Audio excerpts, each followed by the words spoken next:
Right now, astrophysicists are staring at this massive, totally unresolved glitch in reality. Yeah, it's a big one. I mean, when they measure the expansion of the early universe and then compare it to the expansion rate of the universe we live in today, the numbers just do not match at all. Right, they refuse to reconcile. It's like the universe is literally breaking its own physical laws. But honestly, the craziest part of this isn't even the glitch itself. It's that the explanation for it, like the actual patch notes for our reality, might be carved into the ceiling of an ancient Egyptian temple. Which is wild to think about. I mean, it forces us to completely reevaluate the map we've been using. Right. For centuries, the prevailing scientific model basically told us we exist inside this cold, dead mechanical machine. We were taught to view the cosmos as this infinite void and ourselves as just, well, lucky biological accidents spinning aimlessly through the dark. Right, just dust on a rock. Exactly. But as our modern observational tools get sharper, as we'll look closer, those pristine mathematical models are just fracturing at the edges. We are seeing that failure everywhere in astrophysics right now. Wow. I mean, the anomaly I just mentioned, what they call it the Hubble tension, right? Yes, the Hubble tension. It's actually one of the primary focuses of the Beyond the Shell research sources we are doing a deep dive into today. The numbers just refuse to reconcile. And that's a huge problem for the old map. I mean, if the universe were just a random, infinite void expanding uniformly, the math should add up perfectly. But it doesn't. No, it doesn't. And the fact that it doesn't implies the universe is playing by two entirely different sets of rules depending on where and when you look. Wow. So it's not uniform at all. Not at all. The Hubble tension suggests there is an edge, or like a boundary condition, to how the physical rules are applied. And we see similar structural anomalies when we observe fast radio bursts, too. Oh, right, the FRBs. Yeah. These are intense, millisecond-long pings of energy firing across deep space. And when astronomers track how those bursts disperse on their way to Earth, the data doesn't depict a signal traveling through a random empty vacuum. Wait, really? What does it look like? Well, the dispersion patterns actually reveal a highly structured filtering environment. A filter. Yeah. In deep space. Exactly. And there's also this phenomenon called cosmic birefringence. The Beyond the Shell research points out that as ancient light travels across the cosmos, it experiences a subtle twisting. It's not just flying straight. It twists. I mean, how does light just twist in an empty vacuum? Well, to visualize cosmic birefringence, imagine shining a flashlight through an empty room.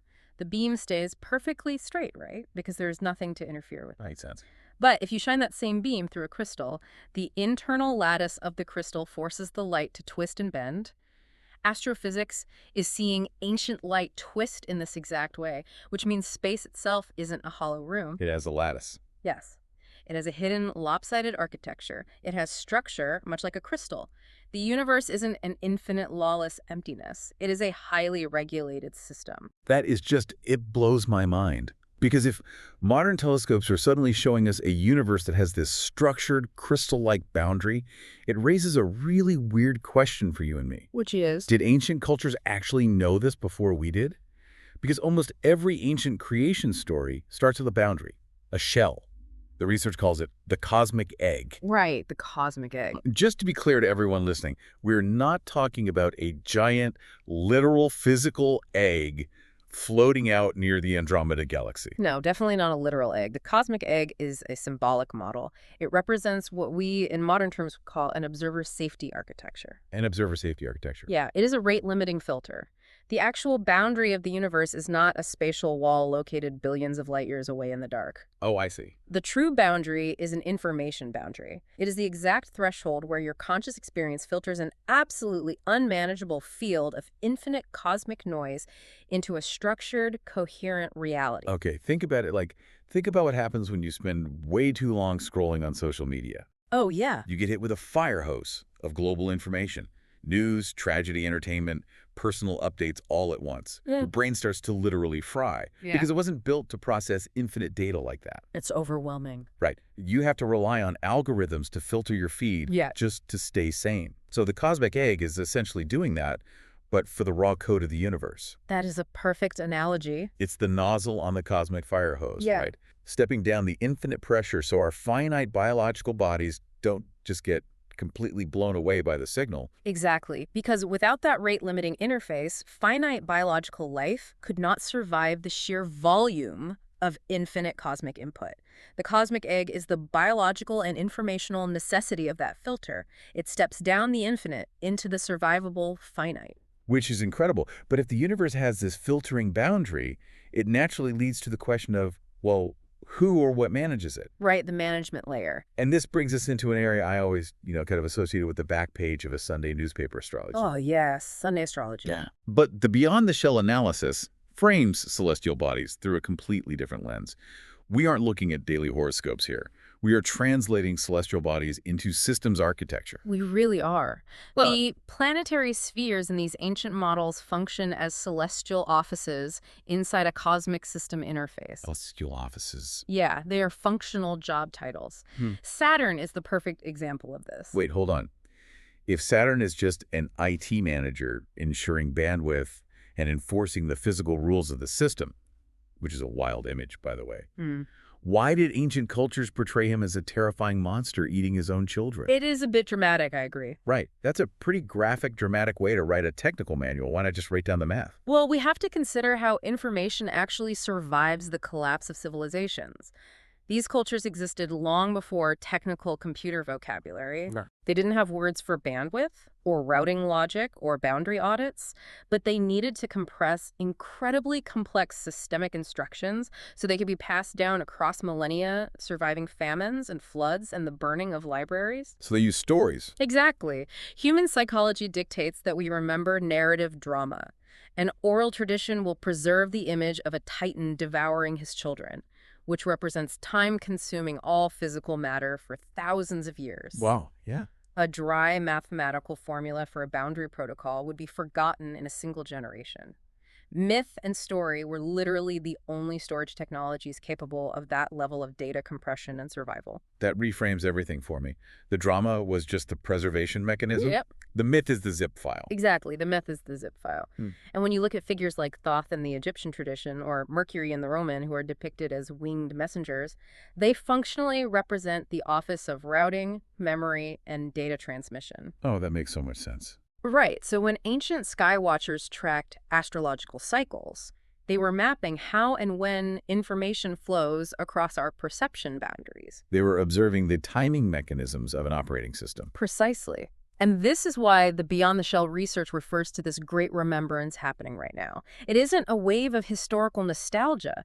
We are actively decompressing these ancient archives today because we finally have the modern technological vocabulary to read the manual. We can finally unzip the files. We can decode recurring symbols across different world traditions and see that they are actually sharing the exact same instructions. It is stunning to see how perfectly the code lines up once you actually know the language. I mean, look at ancient Indian cosmology. You have the Vedic realms or lokas. Right. Those aren't just magical kingdoms floating in the clouds, are they? They are structured interface components denoting different layers of frequency rendering. You see this functional mapping everywhere. It's universal. When an ancient text describes a gate, it represents transition logic between two states of being. A cosmic mountain, like Mount Meru in Eastern traditions, or the mythological North Pole, that functions as a central coordinate axis for the entire system. It's the center point. Exactly. A judge waiting at the threshold of the underworld is a sorting function, determining what data is permitted to pass through the filter. A firmament or a shell is the bandwidth boundary. It's exactly like how we interact with a computer screen today. How do you mean? Well, when you want to delete a file, you drag it to a little visual icon of a trash can on your desktop. Right, the trash can. We all know there isn't a literal metal bucket sitting inside the monitor. The trash can is just a compressed visual shortcut for a much deeper, complex layer of binary code. That's a great way to look at it. But with ancient mythology, humanity has basically been worshiping the trash can icon for 3,000 years. Oh, wow. Yeah. We built entire religions around the desktop shortcuts without realizing they were just an interface for a deeper code. That is a really sobering realization, honestly. We have mistaken the user interface for the absolute reality. We really have. But if the myths and the symbols are the software of this system, we really have to look at the hardware. Where were these compressed instructions actually opened and executed? The physical temples. Yes. The research is very clear on this. Ancient temples were not built as museums or pretty art galleries to honor the gods. They were built as physical devices. Physical machines. Yeah, they were designed to turn abstract cosmology into a walkable operating system. built with very specific permissioned layers. The Egyptian temple of Dendera is arguably the prime architectural example of this. When a viewer entered that complex, they were not just visiting a shrine, they were interacting with a physical database. And the architecture itself served as an initiation path, right? Which is basically a physical form of access control. Mm-hmm. You couldn't just walk straight into the center of the complex. No, absolutely not. The deep, hidden crypts beneath the temple were literal permission layers. They were entirely restricted to initiates who had met specific access conditions. Like a password-protected folder. Exactly. And then above you, in the main halls, the incredibly high sculpted ceilings acted as sky screens, projecting massive layers of cosmic timing. But the environment itself was just as important as the carvings. The inner sanctuaries were kept in this heavy, oppressive darkness. And that wasn't just for atmosphere. No, not at all. The darkness was a physical perception filter. Think about it. When you step out of the blinding, intense visual noise of the Egyptian desert sun and into absolute pitch black, a cascade of biological changes occurs in your body. Oh, your pineal gland reacts to the sudden absence of light. Yes. Your body immediately halts the production of cortisol and spikes melatonin. Your brain waves begin to shift from the highly active stressed beta frequencies of daily survival into slower alpha or theta states. Wow. The architects of the temple weren't just creating a spooky, reverent mood. They were biochemically hacking the human brain. They're literally forcing the nervous system to downregulate. Yes. By heavily controlling the physical environment, they forced a biological shift, making the mind highly receptive to new data processing. Because you can't read the manual if you're distracted. Exactly. You cannot read the subtle, compressed instructions of the cosmos when your nervous system is overwhelmed by the blinding noise of the daylight world. The temple was tuning the receiver. The temple is a machine designed to tune the human body. That brings us to probably the most incredible realization in this entire deep dive. I think I know where you're going. The ultimate interface that all these ancient systems were mapping wasn't out there in the stars. It was us. Yes. We transition from the physical stone of the temple directly into human anatomy. Which is wild. The famous Dendera stone, which is located within that very temple complex, illustrates this perfectly. It features the original 48 constellations. Right. And for a long time, historians studied it simply as an ancient star map. But viewed as systems architecture, it actually functions as an anatomical mirror. Okay, wait, I need to wrap my head around this. How exactly does a map of the sky mirror human anatomy? Are we talking about a visual correlation here or a biological one? It's actually both. The central axis of the sky, the Milky Way, mirrors the human spinal cord. The 48 star patterns map directly to nerve clusters and biological checkpoints within the human nervous system. The profound teaching of Dendera was that the human body is a micro-interface. The internal nervous system is the biological instrument panel we use to filter the external sky. So the stars above aren't just something to passively look at. They are literally a mirror of the biological machinery inside you that makes looking possible in the first place. Exactly. You need the internal hardware to render the external software. The macro and the micro are fundamentally the same architecture, just operating at different scales. That is amazing. And what's even more fascinating is that Egypt wasn't the only civilization building this hardware. The exact same system stack pops up in a completely different part of the world. In ancient China. Yes, in ancient China, during the era of the 100 schools of philosophy. Right. During that really chaotic era, competing schools of thought were doing much more than just debating political statecraft. They were independently modeling the exact same operating system of reality, building what we can categorize as the Chinese reality interface stack. Let's break down the mechanics of that stack because it maps flawlessly to the cosmic egg and the temple layers we just discussed. It really does. So at the base, you have legalism. This is built on the concepts of fa, which is law, shu, which is method, and shi, which is power or position. Legalism represents the shell, right? It's the limit layer. Yes, it acts as the boundary protocol. Just as Saturn represents the strict enforcement of physical rules to prevent cosmic collapse, legalism provided standardized authority, verification, and structural stability. It's the rigid framework. Right. It is the framework that keeps the human world from falling into chaos. But as we know, a system constructed entirely of strict boundaries becomes a dead, static machine. It eventually snaps under pressure. Which is why legalism is stacked with Taoism. Exactly. Taoism introduces the principles of Tao, Day, and Wu Wei. Now, Wu Wei is often translated as non-action, But functionally, in this context, it's about effortless action, right? Like optimized processing without friction. That's a perfect way to describe it. So Taoism is the non-coercive flow and memory layer.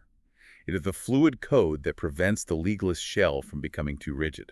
It's what allows the system to adapt. And connecting the rigid boundary of legalism with the fluid flow of Taoism is naturalism. Ah, right. This is the philosophy of yin-yang and the five phases. Naturalism acts as the translation layer.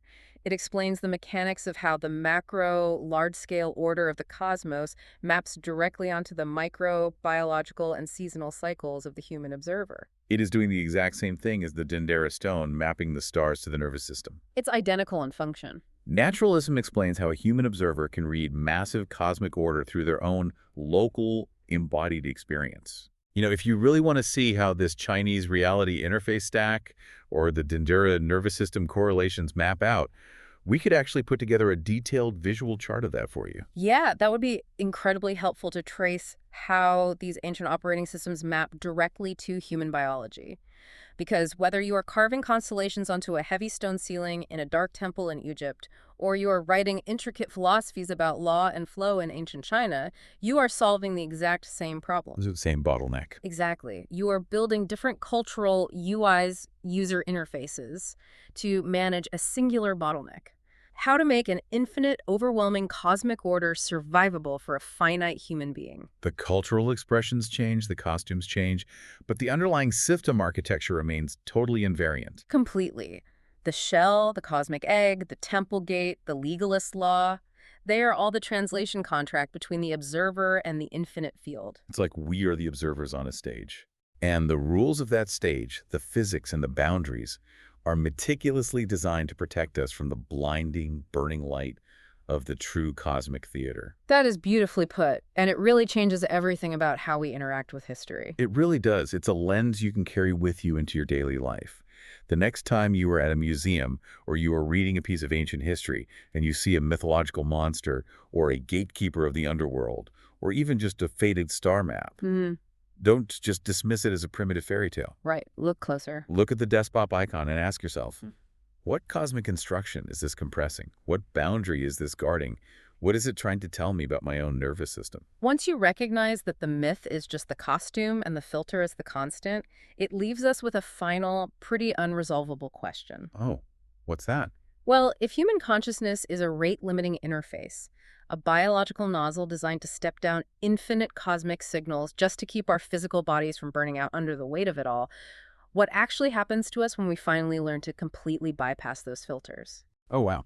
What happens when we strip away the myth, open the deep crypts, and look directly at the raw, unfiltered code of the universe? Can our biological hardware actually survive the absolute truth of the software?